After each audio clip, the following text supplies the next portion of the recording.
Iya, menikmati momen nangisnya. Mati mau nangisnya. Ya karena aku selalu berpedoman emotion is only temporary kan. It's not a reality gitu. Mama belum mau cerita sekarang, nunggu kamu lebih besar supaya kita bisa sama-sama lebih menerima ceritanya. Karena kita perlu bisa membedakan peran hubungan suami istri yang berakhir dengan peran orang tua ke anak yang tidak akan pernah berakhir.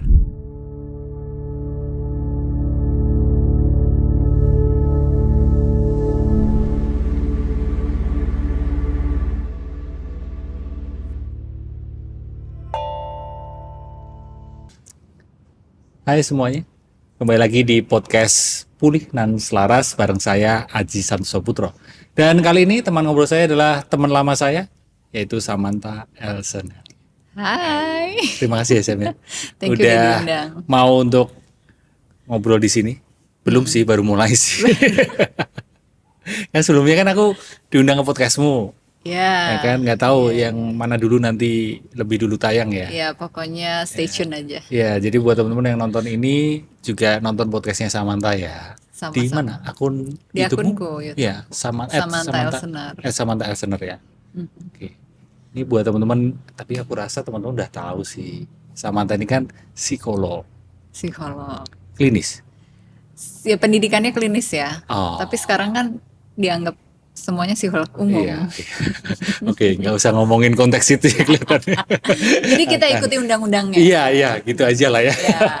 Psikolog aja udah nggak usah ada embel-embelnya. Iya. Karena kita nggak tahu juga ya dinamika di dalamnya seperti apa kan. Tahu kan? Kita kan sama-sama satu grup, ya kan? Kamu juga tahu kan berarti kan? Kita ngomongin aja. Kita ngomongin adalah, aku ngeliat kamu itu kan seorang ibu.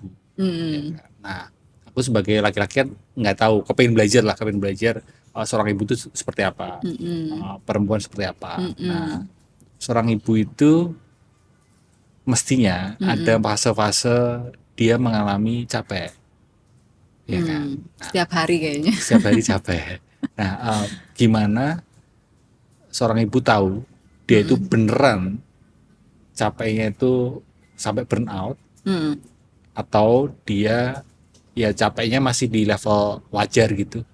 Taunya gimana sih? Kalau kamu sendiri gitu. Sebenarnya ini ilmunya Mas Aji loh. Berkesadaran kan. Tapi kan aku laki-laki ya, aku nggak tahu perempuan ibu seperti apa. Iya, kalau kita bicara tentang ibu, berarti kita juga bicara tentang perempuan ya. Yeah. Which is itu kompleks banget secara biologinya aja udah kompleks kan. Yeah. Fase perempuan untuk dari satu siklus menstruasi ke siklus yang berikutnya tuh setiap minggunya berbeda-beda. Berbeda-beda. Nah, kita memahami, kita hafal dengan siklus itu atau tidak? Oh, Itu mesti dulu. hafal. Mesti hafal, karena itu adalah satu hal yang paling utama yang kita perlu ketahui kaitannya dengan biologi kita. Oke. Nah, siklus-siklus itu akan mempengaruhi produksi hormonal kita. Produksi hormonal. Ya, kalau laki-laki kan setiap hari sama stabil.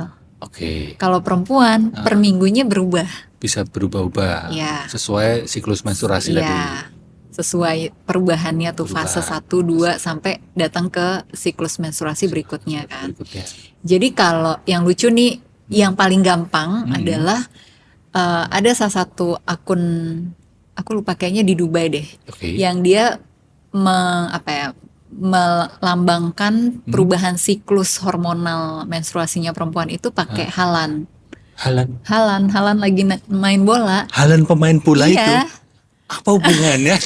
Erling Haaland itu sama siklus menstruasi? Iya, jadi kalau dia lagi marah itu fase yang mana, kalau dia lagi tenang itu yang mana, kalau lagi banyak gairahnya, excited itu yang mana gitu.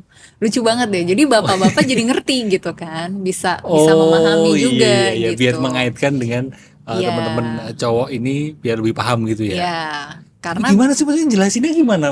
Oh, kalau Erling Haaland pas marah gitu.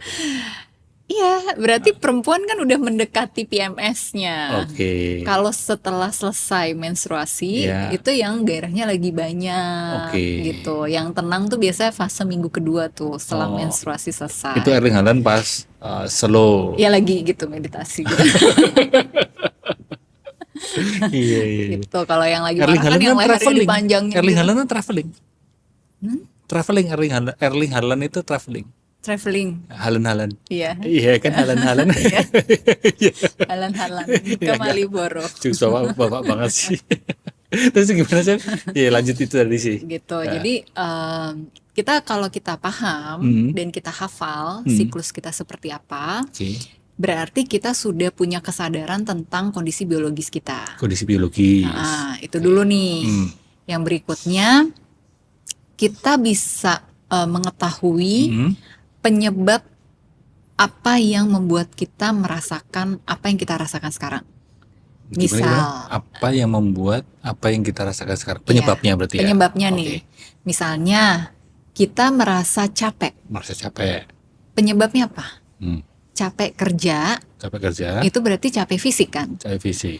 Atau capek psikis, Oke. gitu. Kalau capek psikis berarti banyak rasa frustrasi. Rasa frustrasi. Kalau capek kerja kan misalnya gini, beberes rumah, nyapu, ngepel, cuci pakaian, nyetrika, cuci piring, masak, itu beberes rumah tuh. Beda dengan cuci uang ya? Itu beda lagi itu beda lagi. Beda itu. Oke, iya, iya, Beda. konteks. Oke. Beda. Ya. Mau makan di mana gitu. Jadi itu kita capeknya fisik. Ya. Tapi kalau capek psikis, kita merasa kita pengen punya bala bantuan, tapi kita nggak bisa dapetin bala bantuannya. Jadi kita ngerasa sendirian. Itu capek psikis. Capek psikis gitu. Kalau capek fisik, kita tinggal tidur, istirahat, rebahan, nonton konten yang receh-receh, Fresh lagi. Ya. Tapi kalau capek psikis, kebutuhan emosinya apa? Kalau butuh dibantu tapi dia ngerasa nggak ada yang bantuin, ya dia akan semakin ngerasa frustrasi. Oh. Nah itu penyebabnya. Jadi kita harus tahu dulu yang mana yang lebih mempengaruhi kita, fisik atau psikis. Fisik atau psikis. Itu. Misalkan kita ibu pekerja, kita bekerja, udah pastilah kalau di kota besar, apalagi Jabodetabek, pulang pergi ke rumah tuh macet banget. Benar. Belum lagi urusan kerjaannya. Nah, kita itu udah pasti capek fisik. Capek fisik. Ya kan? Capek psikisnya bisa aja datang dari karena atasan marah-marah, karena kita lagi berantem sama rekan kerja, karena kita lagi berantem sama pasangan kita, anak kita abis dikomplain sama gurunya. Nah, itu capek psikis tuh. Gitu. Kebayang nggak kalau berdatangan bersamaan? Barengan.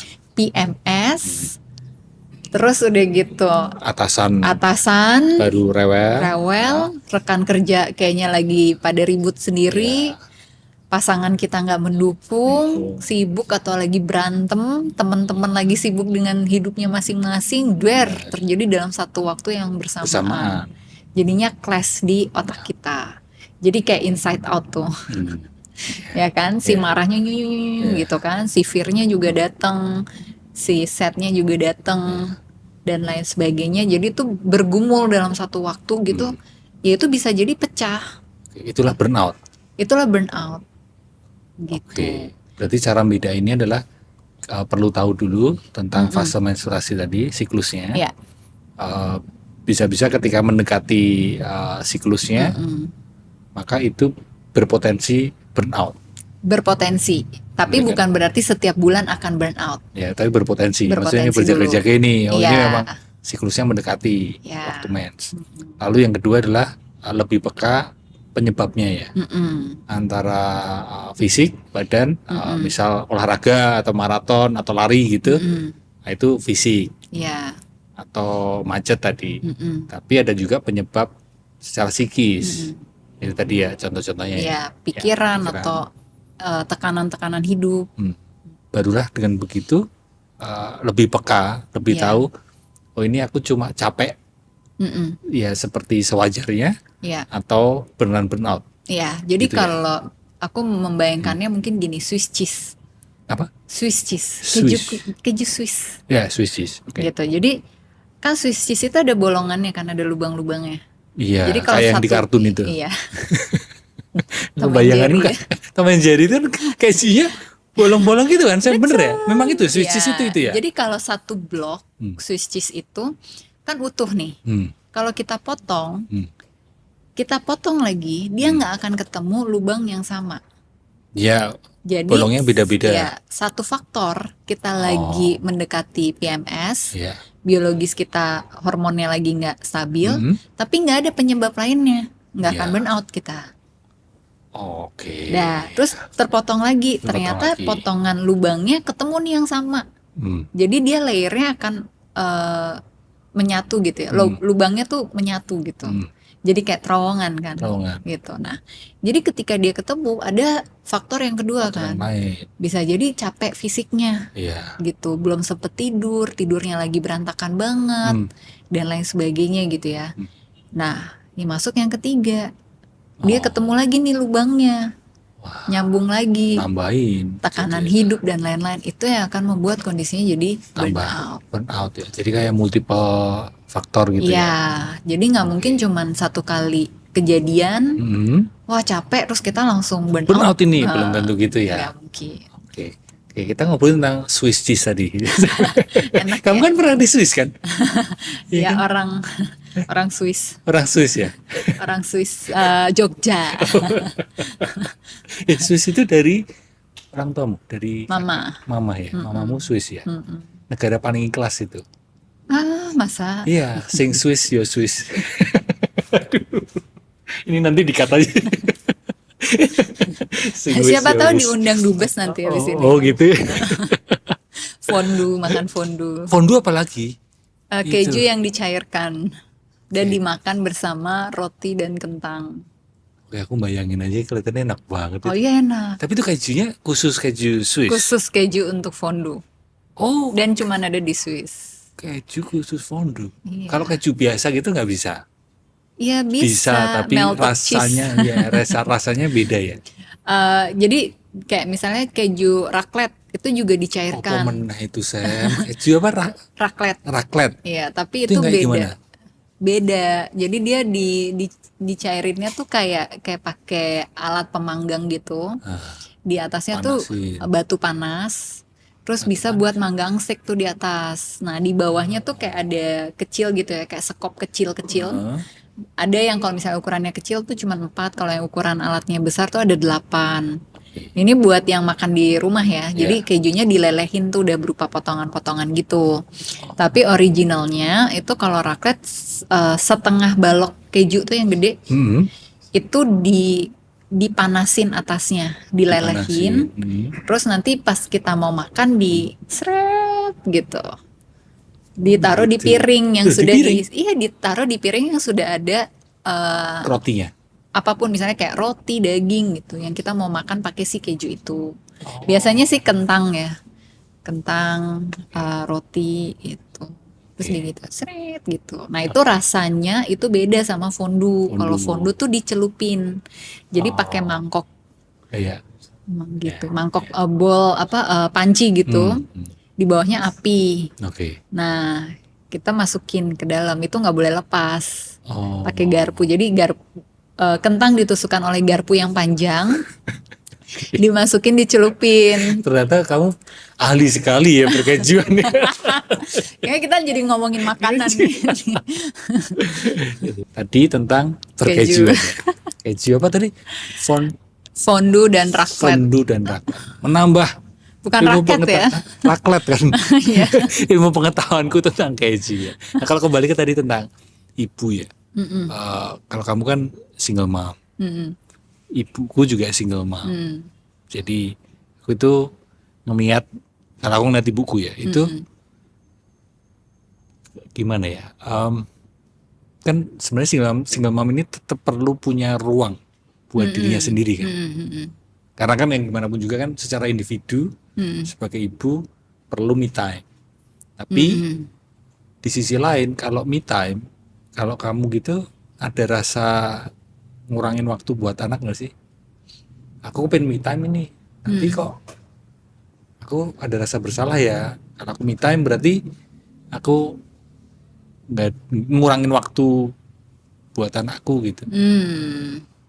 Enggak sih. Jadi mungkin karena dia sudah besar ya. Oke. Jadi aku lebih memiliki banyak waktu me time. Karena dia sekolah kan. Oh, Gitu. di fase yang mungkin di usia yang justru agak risih ya kalau deket. Enggak juga sebenarnya ya. Kan dia Oh enggak ya, mungkin remajaku aja dulu, fase remajaku kayak kadang kan risih ya dideketin orang tua gitu. ya dia ada fasenya gitu, ada juga gitu. Tapi mungkin karena kita sedekat itu dan Oh. cuma berdua, Oke. jadinya kan kayak lengket ya Ya. gitu. Kalau dulu fase sebelum dia seremaja sekarang, Nah, dulu mungkin aku ceritain dari baby kali ya. iya boleh. Jadi Jadi- nanti ceritanya per tahun ya ini. Saya usia 1 tahun. 24 jam kita podcastnya. Ya masa kecil gitu. Jadi dari dia lahir sampai usia 2 tahun itu full sama aku. Oke. Nggak ada yang bantuin. Dan bapaknya kan kebetulan ya supir burung besi kan. Oke, pilot.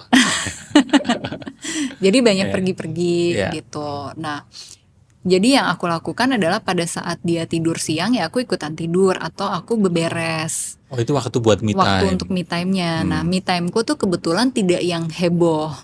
Jadi aku tidak suka pergi ke salon gitu.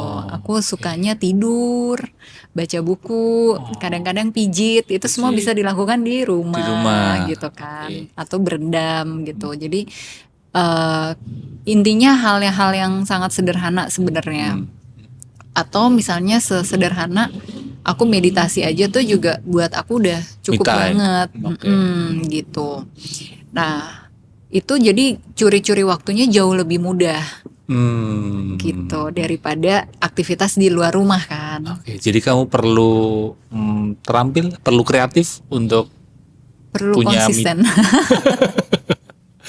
untuk punya me time itu kayak, oh anakku baru tidur ini, oke lah, aku juga ikutan tidur. Gitu Ya aku lebih, karena dulu aku ini kan olahraganya itu yoga. Yoga kan selalu mengajarkan listen to your body kan. Ya, Jadi aku beneran mendengarkan tubuhku kali ini tuh lagi mau apa. Kalau maunya tidur ya me time-nya tidur gitu.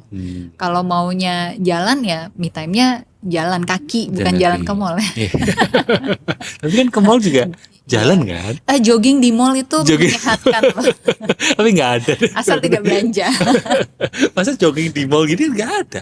Ada loh. Masa ada nggak, Seth? Jogging Kan jalan kaki di mall.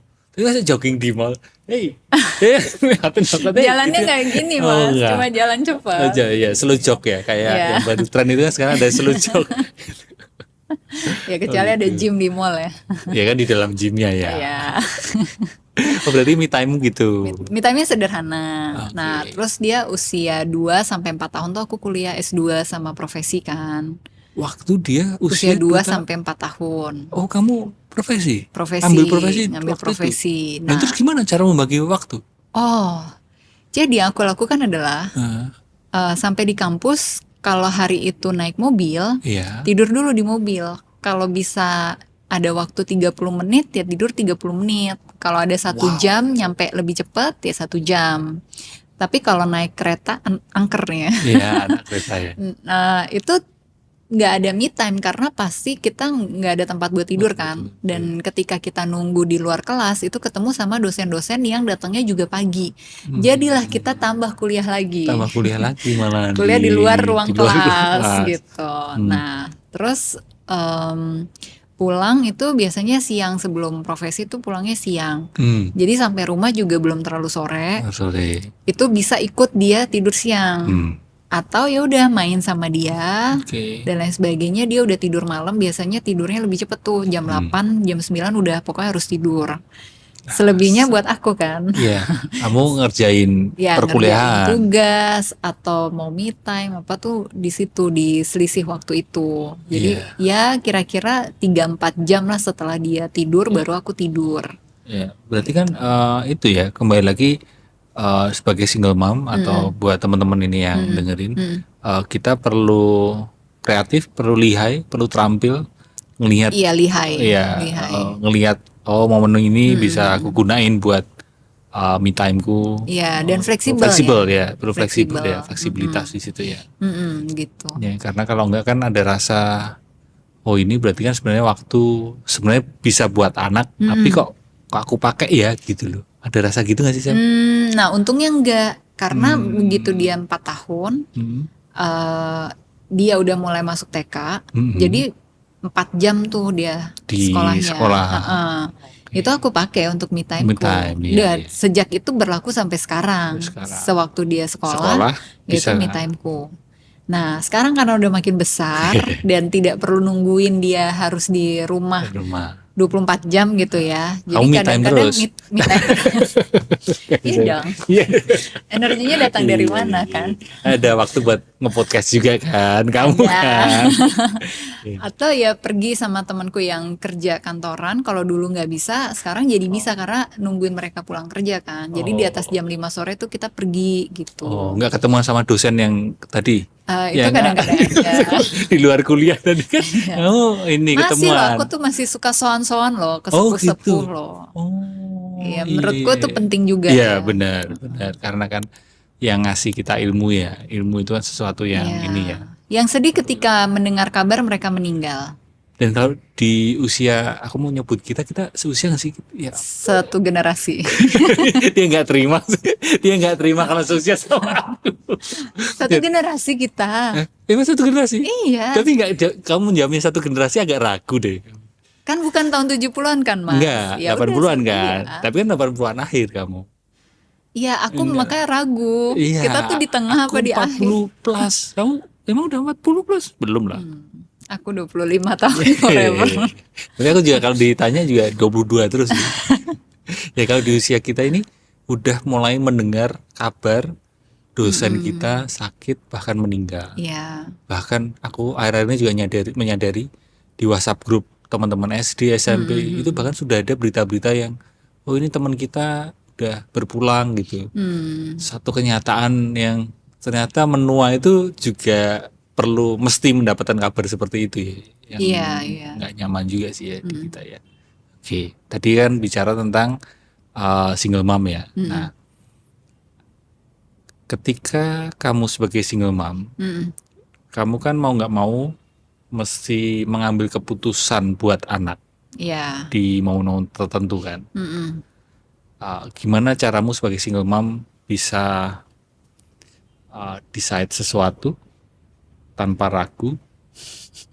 Ya, mungkin tetap ada keraguan sih. Tapi kamu kan nggak ada temen ngobrol. Maksudnya bapaknya dia seperti apa? Kamu menghadapi situasi begitu? Mungkin gini ya, kita sebagai single mom itu terlepas cerai hidup atau cerai mati, itu kita suka berpikir bahwa kita tuh sendirian. Tapi prinsip dasarnya it takes a village to raise a child. It takes a village to raise a child ya. Jadi di pemahamanku aku tuh nggak pernah benar-benar sendirian. Walaupun statusnya anakku tinggal sama aku sekarang, aku sebagai orang tua yang memiliki hak custody-nya dia. Gitu. Jadi buat aku aku tetap bisa punya kesempatan untuk pergi ke psikolog, untuk konsultasi tentang anakku supaya aku tidak bias atau mungkin ada blind spotku sebagai ibu yang aku bisa konsultasikan ke psikolog atau ke psikiater juga kalau diperlukan. Kemudian aku bisa tanya sama gurunya dia, gitu tentang hal-hal yang berkaitan dengan akademik, karena itu bukan bidangku sama sekali. Jadi aku lebih baik mencari bala bantuan yang sesuai untuk kebutuhan anakku. Daripada aku memaksakan diriku, pokoknya aku mendidik sendirian gitu.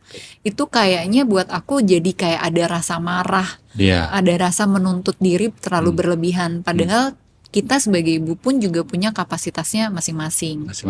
Gitu. Nah, kemudian aku punya banyak teman-teman, ibu-ibu yang aktif di sekolah, ibu-ibu yang hubungannya juga baik dengan anak-anaknya. Aku juga bertanya sama mereka.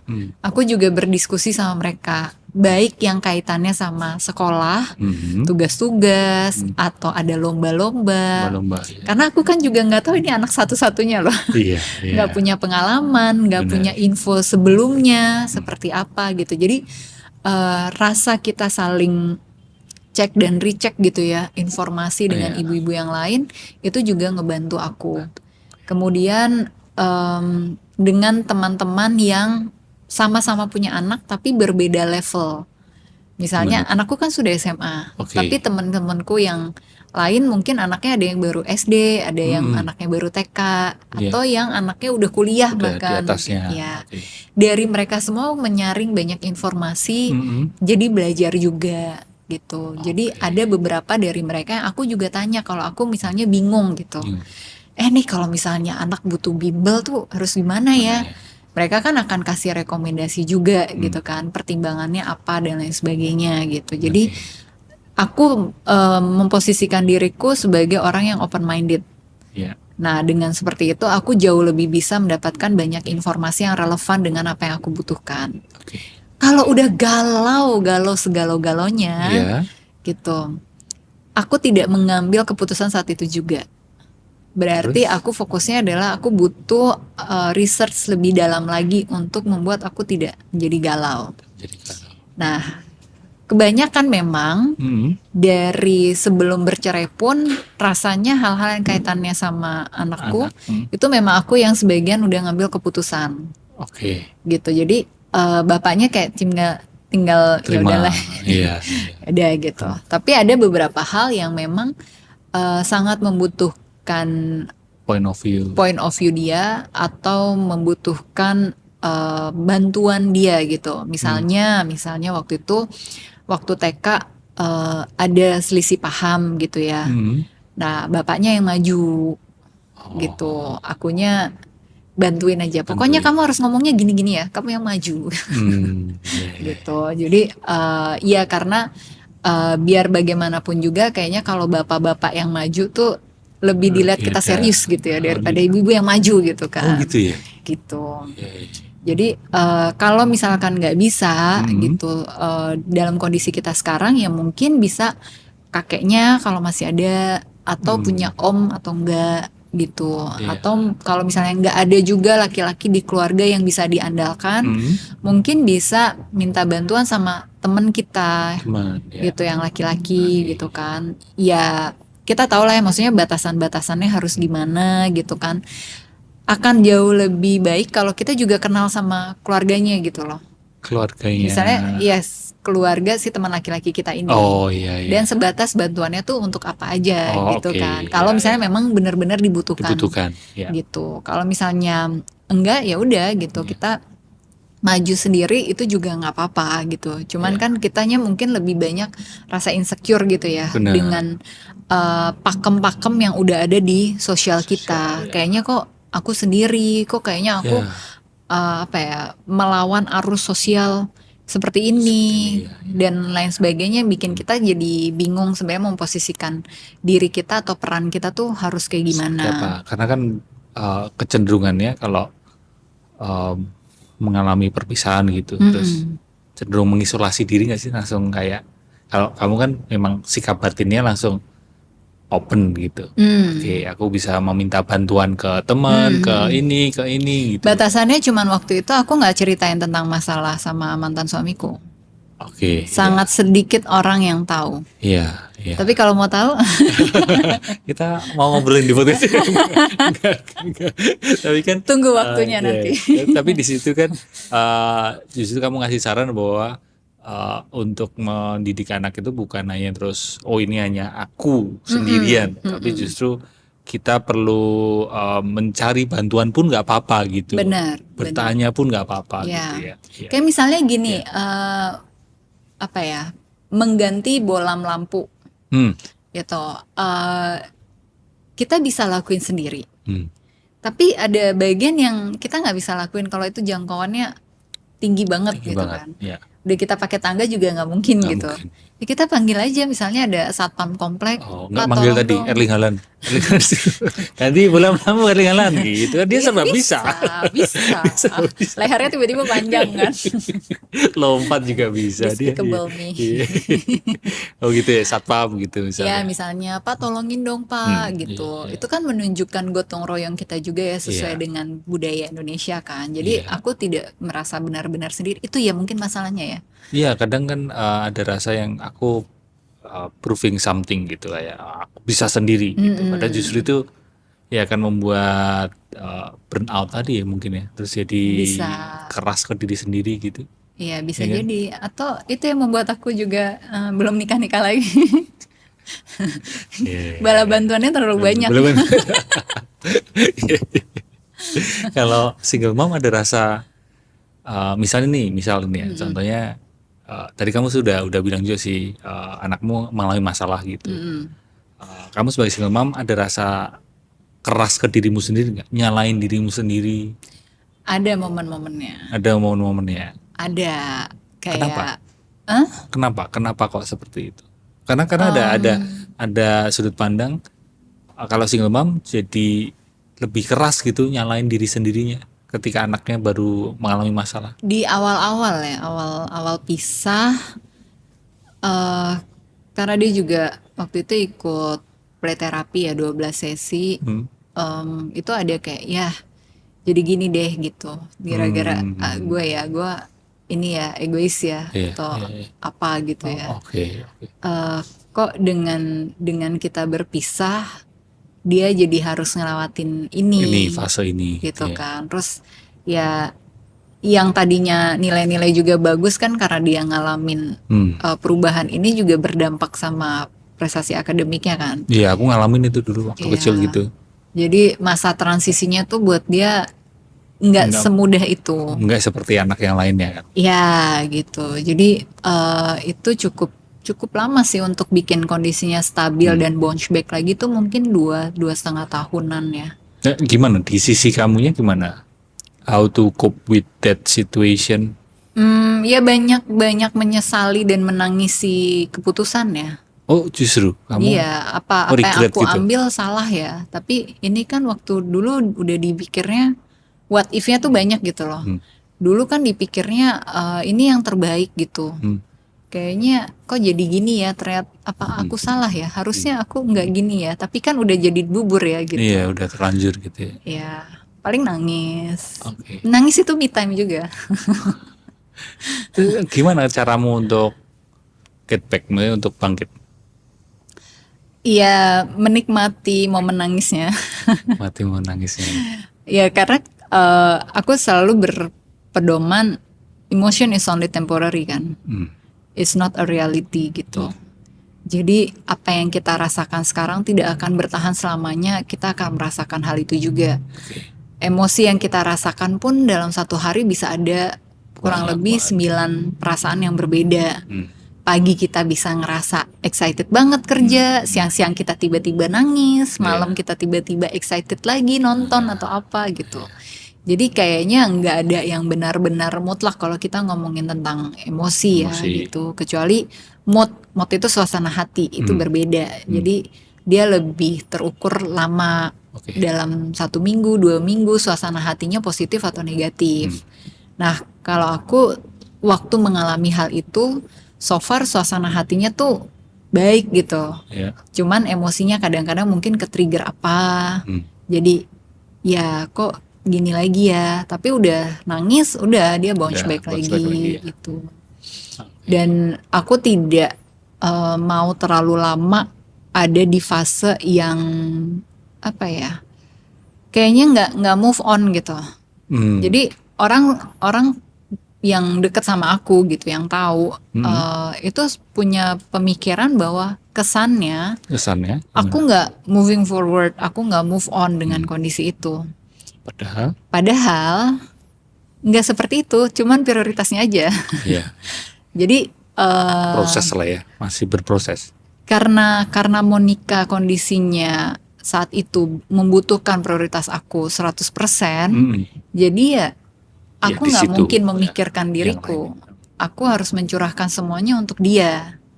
Gitu. Jadi begitu dia udah lebih stabil, dia nilai-nilainya udah lebih positif lagi gitu, baru aku mulai mikirin, oh iya ya, kayaknya butuh pacaran juga nih gitu. Sekarang gitu. Me time-nya.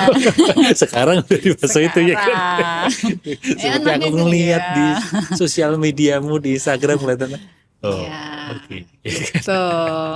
Tapi kalau ini secara psikologi ini ya, Mm-mm. karena kan kamu kan psikolog kan. Mm-mm. Ada nggak mungkin di psikologi perkembangan mungkin kayak usia tertentu di anak gitu yang paling kita perlu paling waspada Mm-mm. di usia berapa itu anak ketika orang tuanya berpisah atau kamu sebagai single mom perlu waspada di usia berapa? Nggak pernah ada ya, Nggak ada nggak pernah ada patokan karena usia khusus yang. ya, Tapi kan kamu tadi bilang aku harus nampingin bener total anak. ya karena kondisinya. Oke, itu di Gitu. usia dari lahir. Enggak. Itu masa dia tuh umur berapa ya?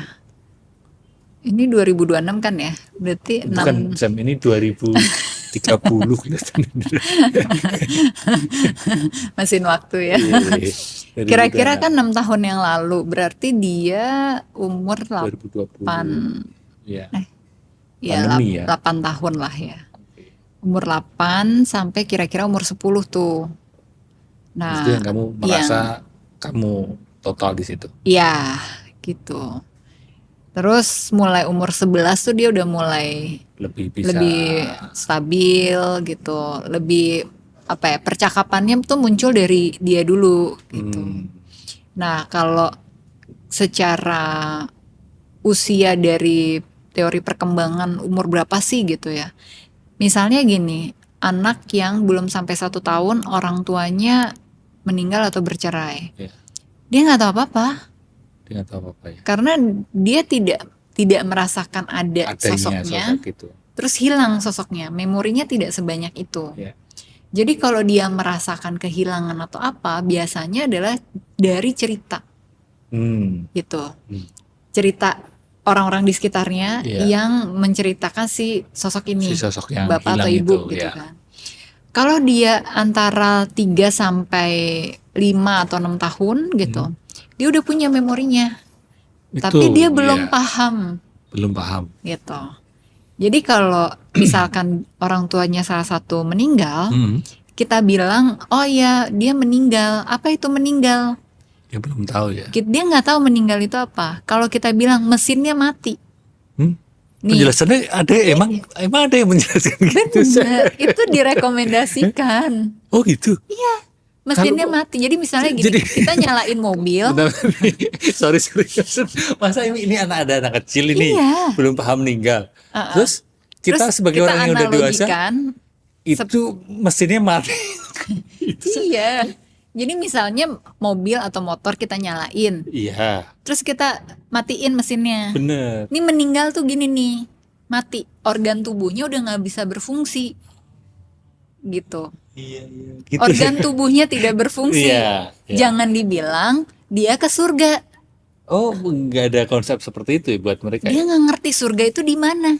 Oh, Bisa jadi dia jadi sedih karena orang di sekitarnya bilang, bapakmu pergi ke surga, ibumu pergi ke surga.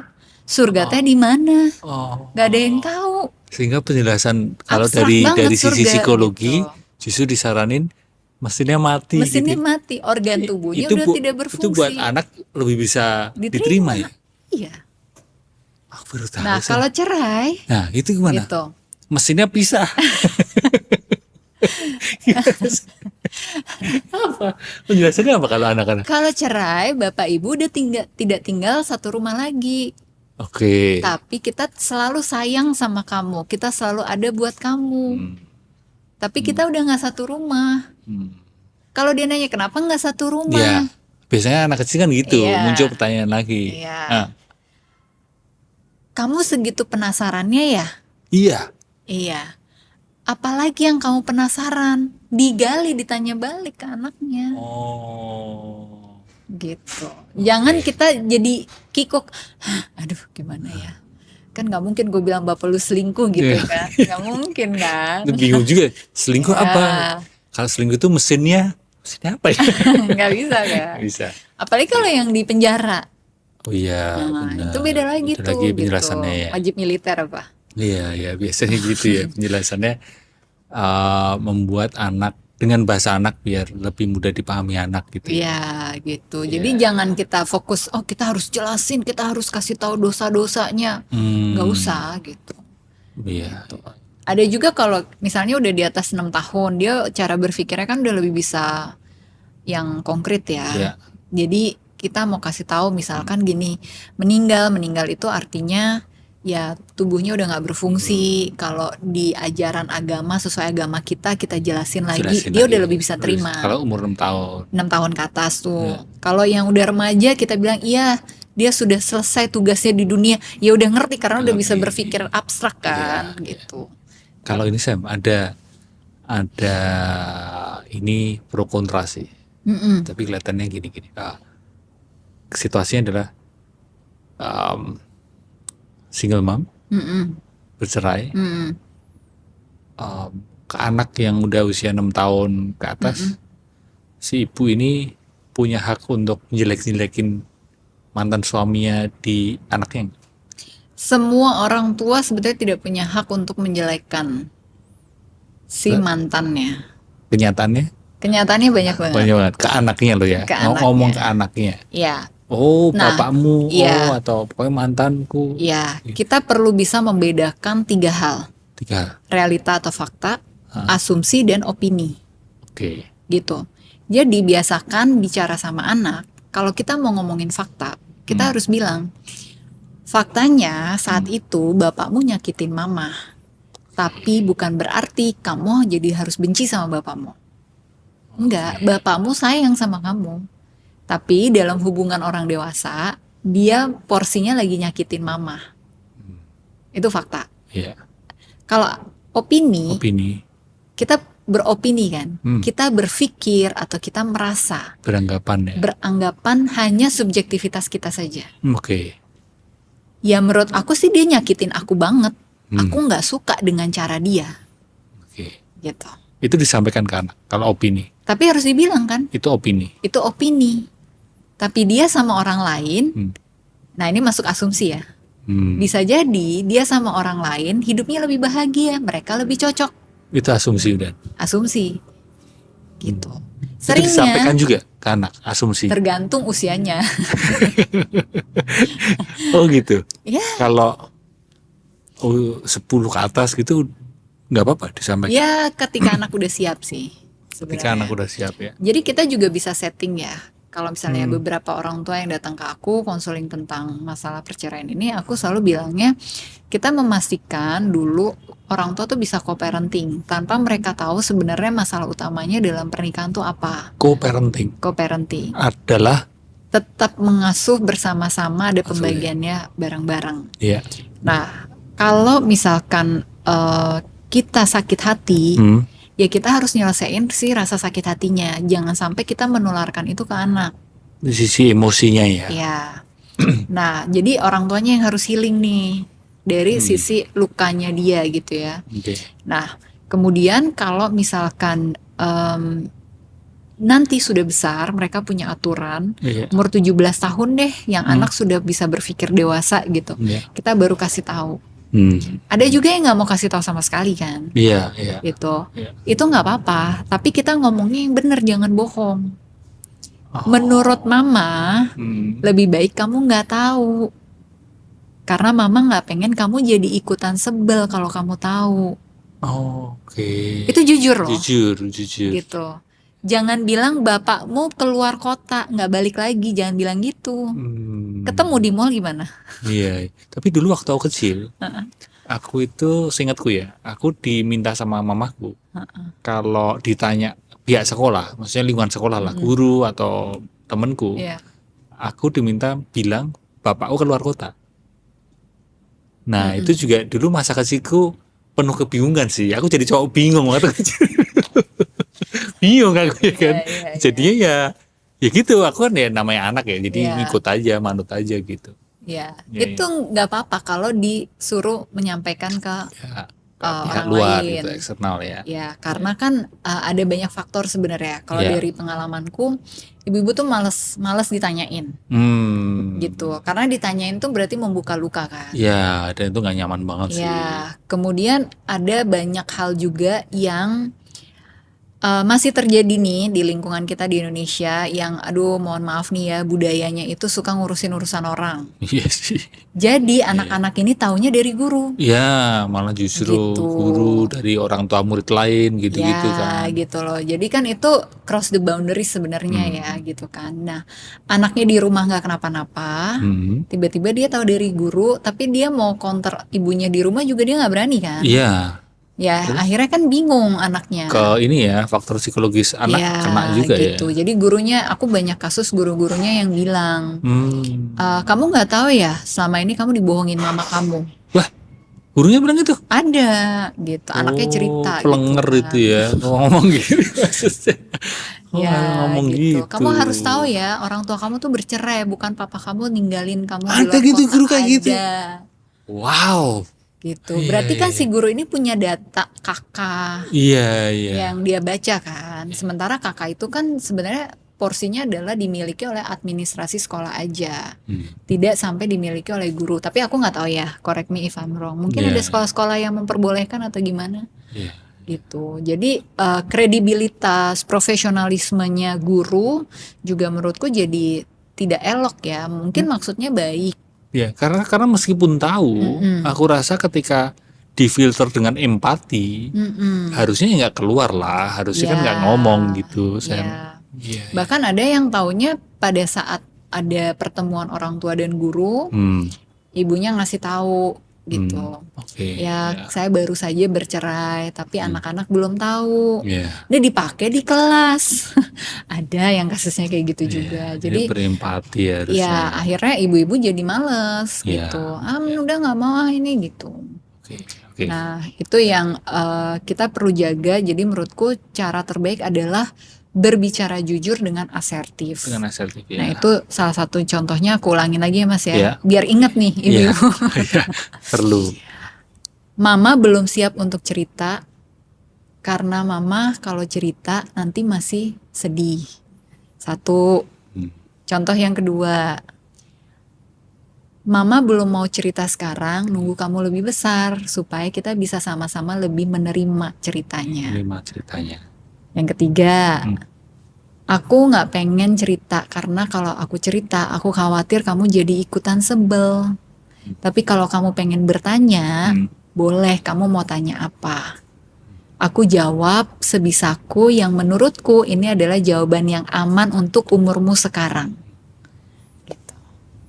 Jadi anak itu pasti penasaran. Iya, iya. Tapi kalau dia dikasih ruang untuk bisa mendapatkan pertanyaan dan bisa dapat jawaban yang menenangkan mereka di waktu itu, mereka punya trust sama orang tuanya. Iya, benar. Nah, rasa percaya itu balik lagi ujungnya kemana? Mereka nggak bakal googling. Mereka akan nanya sama orang tuanya. Iya. Sekarang akte cerai itu bisa di googling. Oh, bisa ya? Bisa, tapi orang nggak bisa googling akte ceraiku. Khusus kamu kelihatannya. Iya. Gitu. Jadi anak-anak pintar, dicari nama orang tuanya. Ya, namamu aja kalau di googling itu muncul juga, saya. Tapi nggak ada akte cerainya biasanya kan gitu kan. Misalnya aku search ya Aziz Saputro gitu kan, Google kan suggest kan apa gitu. Nah, kalau Samantha Elsener gitu, sebenarnya teman-teman Google gitu ya, itu muncul juga. Muncul. Iya.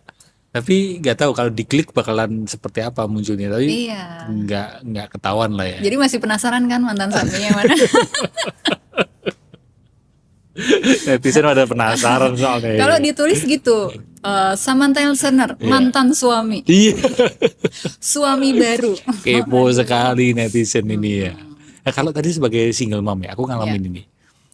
Anak-anak dari single mom itu sering dianggap kurang presence bapak atau kurang sosok bapak, Iya. kurang kasih sayang dari bapak. Menurutmu gimana? Balik ke pengasuhan lagi ya. Oke, Gitu. tergantung Banyak ibunya. mengajarkan rasa kebencian, Oke. rasa marah, Oke. rasa kekecewaan, Hmm. rasa sedih, penyesalan, atau rasa cinta.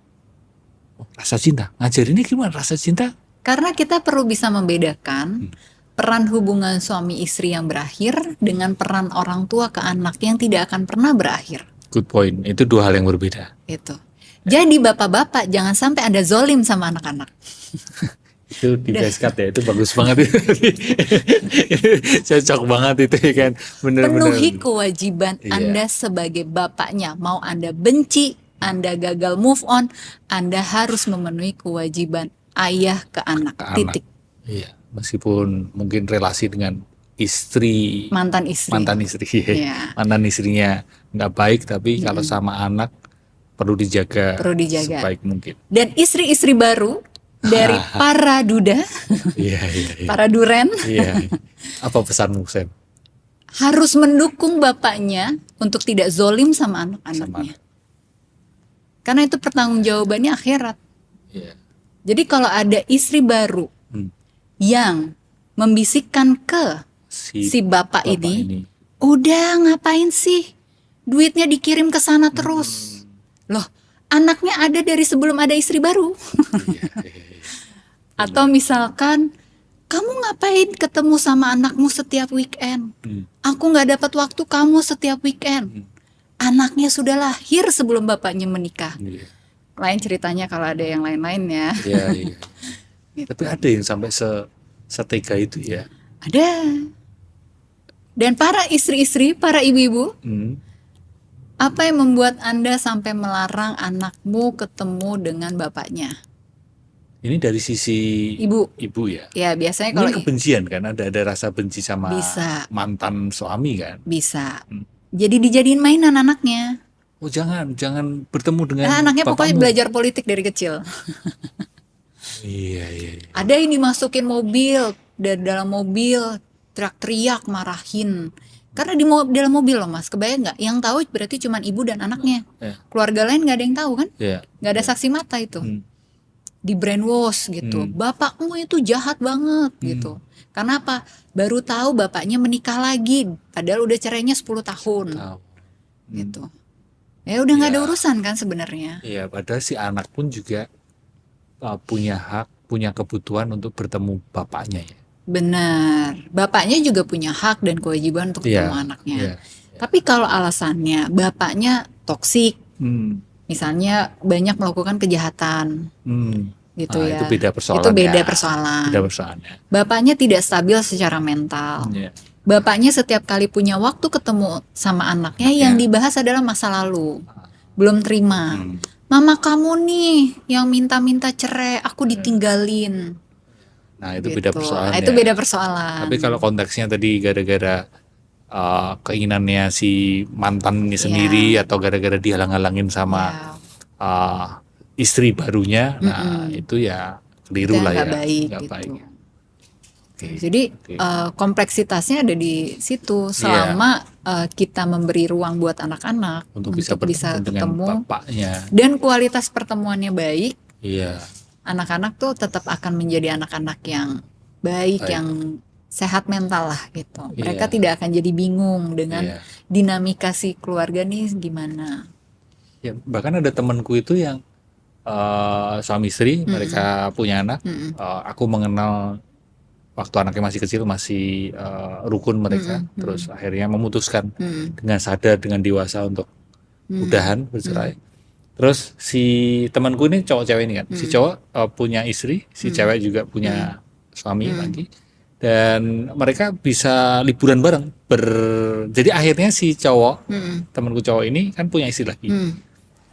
Menikah lalu punya anak. Sehingga mereka itu bisa liburan bareng bersatu 2, 3, 4, 5, 6.